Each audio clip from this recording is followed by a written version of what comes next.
Di dalam dunia perminyakan itu yang namanya blending, yang namanya oplos itu sama saja. Ya, itu satu hal yang wajar dan biasa dilakukan, tapi di sini kan menyangkut kasus hukumnya. Kasus hukumnya, sehingga ini menjadi viral dan ini di framing di media sosial.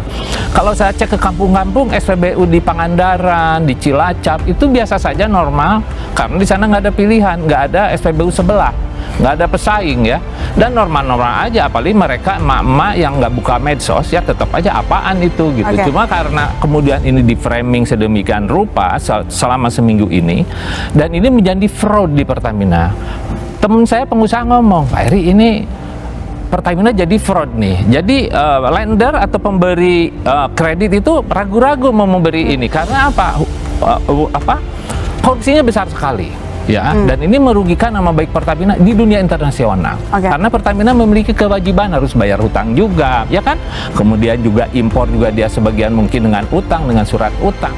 Terjadi perdebatan panas antara ekonom Ehsanuddin Nursi dengan Dewan Energi Nasional. Awalnya, Eri selaku Dewan Energi Nasional mencoba menjelaskan bahwa antara oplosan dan blending sama saja, bahwa yang terjadi pada Pertamina hari ini adalah politisasi yang dilakukan oleh sekelompok orang di media sosial dengan melakukan framing bahwa Pertamina melakukan oplos. Nah, fraud ini akan merusak, meruntuhkan Pertamina.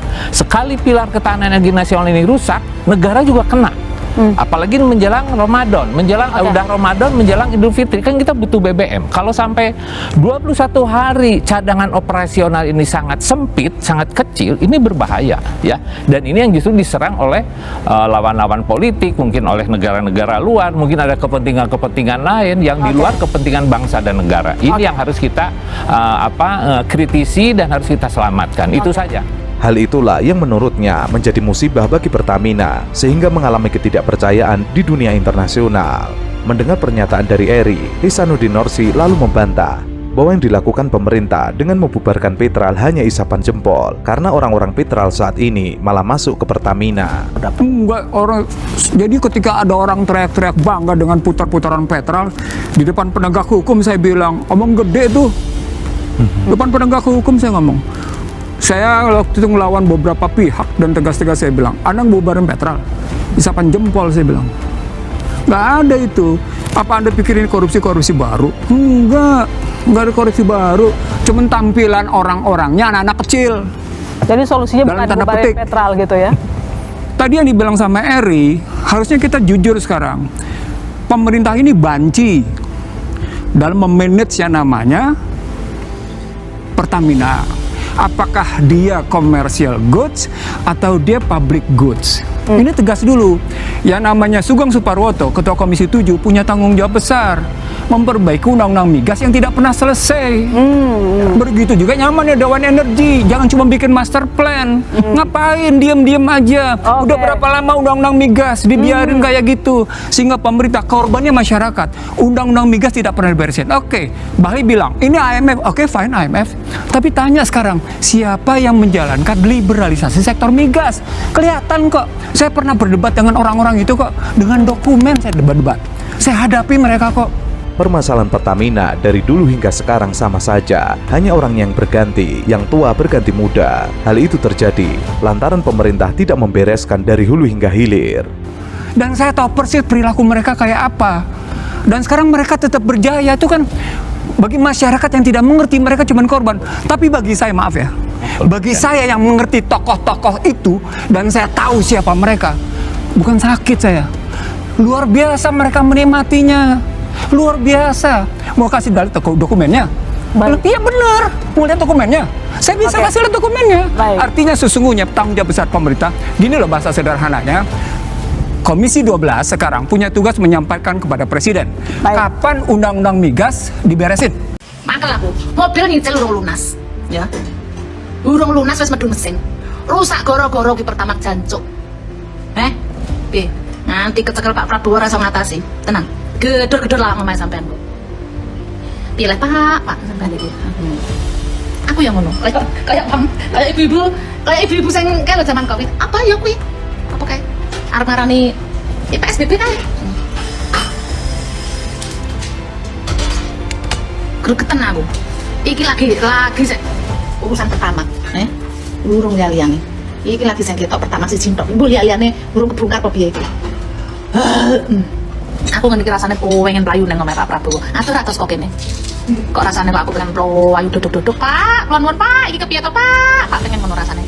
Lu mobilku urung lunas, kok anteng medun mesin, kok anteng bobrok iki kepiye? Wis mobil wis medun mesin, isih tanggungan nyicil urung rampung. Lah kok ternyata duit itu dikorupsi iki piye to, Pak? Iso ngatasi ra sampean, Pak. Pak, tolong, Pak. Tolong nek ra iso ngatasi aku nyilih bedile, Pak. Izinkan aku tak bedilane siji-siji kuwi wong-wong nek keceklong pitu Sapa wong iku tak pengen roh jenenge aku. Sapa jenenge tak ora. Ketemu tak culek matane to. Karena masalah ini pertama kali saya dengar itu sebetulnya sudah dari akhir tahun lalu.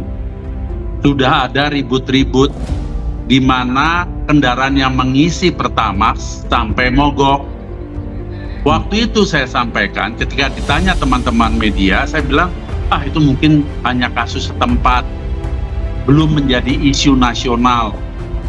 Jadi coba kita lihat.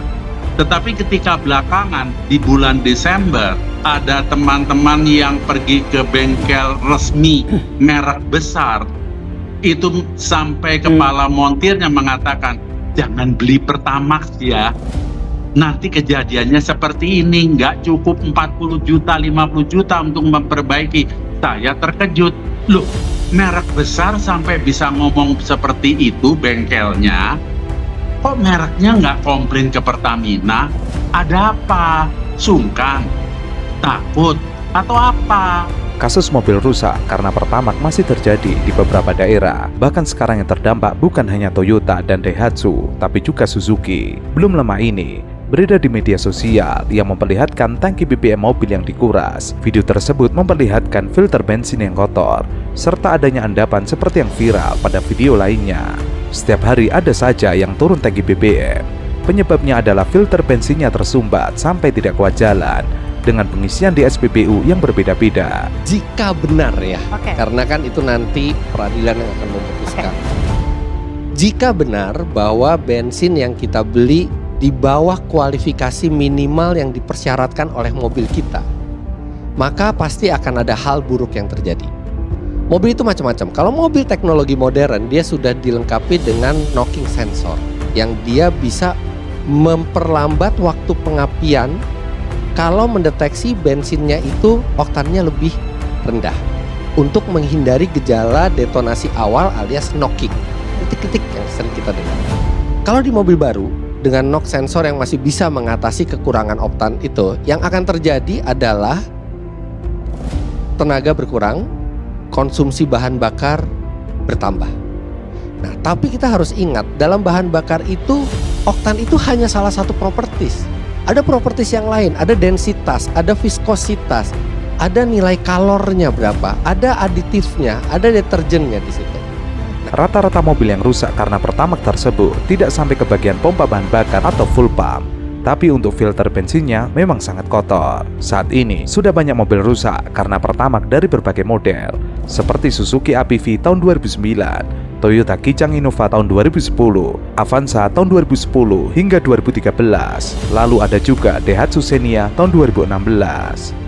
Kalau misalnya ternyata yang masuk ke mesin kita tidak sesuai dengan persyaratan minimal dari mobil, itu bisa terjadi kerusakan dalam jangka pendek maupun jangka panjang. Misalnya filter bensin jadi semakin kotor. Kalau misalnya mobil dijanjikan bensinnya Euro 4, ternyata yang masuk bukan Euro 4, itu catalytic converter kita bisa tersumbat. Dan yang paling bahaya adalah kalau kita memasukkan bensin yang di bawah standar oktan minimal yang dipersyaratkan oleh mobil itu, dan mobil itu tidak memiliki knocking sensor, misalnya mobil yang keluaran tua gitu ya, bisa terjadi ngelitik. Ngelitik itu detonasi awal, piston masih bergerak ke atas, yang semestinya bensin itu belum meledak, dia sudah meledak duluan karena oktannya terlalu rendah. Itu bisa menimbulkan kerusakan mesin baik secara perlahan maupun secara langsung, dan kadang-kadang biaya perbaikannya itu tidak murah. Siapa Pertamina adalah BUMN milik kita semuanya juga. Saya kira itu. Investment company itu tidak boleh ada PSO, apalagi banci PSO-nya. Investment company itu tidak boleh ada banking yang di dalamnya ada terbuka. Nah, kalau kita masukin Pertamina yang banci posisinya, di satu sisi ingin komersial, tapi sisi lain dikasih juga beban PSO. Pertanyaan besarnya, emang publik percaya? Jatuh indeks harga saham gabungan, jatuh nilai tukar, itu karena salah dalam menempatkan posisinya. Terungkapnya kasus korupsi di Pertamina melibatkan Direktur Utama Pertamina Patraniaga, bahwa transformasi Pertamina sudah pernah dilakukan, yakni pada 2015, bahwa mafia migas diternak di era pemerintahan Jokowi. Rentetan peristiwa hari ini menunjukkan Indonesia dikepung korupsi, ada praktek pemburuan rente yang bermain. Korupsi di tubuh Pertamina tersebut terjadi di masa kepemimpinan Jokowi. Pemberantasan mafia migas tidak hanya bisa dilakukan secara teknis, kelurusan pemimpin negara juga sangat dibutuhkan untuk pemberantasan para mafia. Jadi ketika ada orang teriak-teriak bangga dengan putar-putaran petrol, di depan penegak hukum saya bilang, omong gede tuh. Depan penegak hukum saya ngomong. Saya waktu itu ngelawan beberapa pihak dan tegas-tegas saya bilang, Anda bubarin petrol, isapan jempol saya bilang. Nggak ada itu. Apa Anda pikir ini korupsi baru? Enggak ada korupsi baru. Cuman tampilan orang-orangnya anak-anak kecil. Jadi solusinya dalam bukan tanda bubarin petik petrol gitu ya? Tadi yang dibilang sama Eri, harusnya kita jujur sekarang. Pemerintah ini banci dalam memanage yang namanya Pertamina. Apakah dia commercial goods atau dia public goods? Ini tegas dulu. Yang namanya Sugeng Suparwoto, Ketua Komisi 7, punya tanggung jawab besar memperbaiki undang-undang migas yang tidak pernah selesai. Begitu juga nyaman ya Dewan Energi, jangan cuma bikin master plan. Ngapain diem-diem aja? Udah berapa lama undang-undang migas dibiarin kayak gitu, sehingga pemerintah korbannya masyarakat. Saat ini Indonesia sedang dikepung oleh praktek korupsi yang membuat rakyat menjadi korban. Sebelumnya, Kejaksaan Agung mengungkapkan kerugian negara 193,7 triliun rupiah per tahun. Itu terjadi selama 5 tahun dari 2018 hingga 2023, sehingga total kerugian negara ditaksir 968,5 triliun rupiah. Artinya, hampir 1.000 triliun rupiah atau 1 kuadriliun rupiah. Undang-undang migas tidak pernah diberesin. Oke, Bali bilang, ini IMF. Oke, fine IMF. Tapi tanya sekarang, siapa yang menjalankan liberalisasi sektor migas? Kelihatan kok. Saya pernah berdebat dengan orang-orang itu kok. Dengan dokumen saya debat-debat. Saya hadapi mereka kok. Dan saya tahu persis perilaku mereka kayak apa. Dan sekarang mereka tetap berjaya. Itu kan bagi masyarakat yang tidak mengerti, mereka cuma korban. Tapi bagi saya, maaf ya, bagi saya yang mengerti tokoh-tokoh itu dan saya tahu siapa mereka, bukan sakit saya. Luar biasa mereka menikmatinya. Luar biasa. Mau kasih dalil dokumennya? Iya benar. Mau lihat dokumennya? Saya bisa kasih lihat dokumennya. Artinya sesungguhnya tanggung jawab besar pemerintah. Gini loh bahasa sederhananya. Komisi 12 sekarang punya tugas menyampaikan kepada Presiden kapan undang-undang migas diberesin.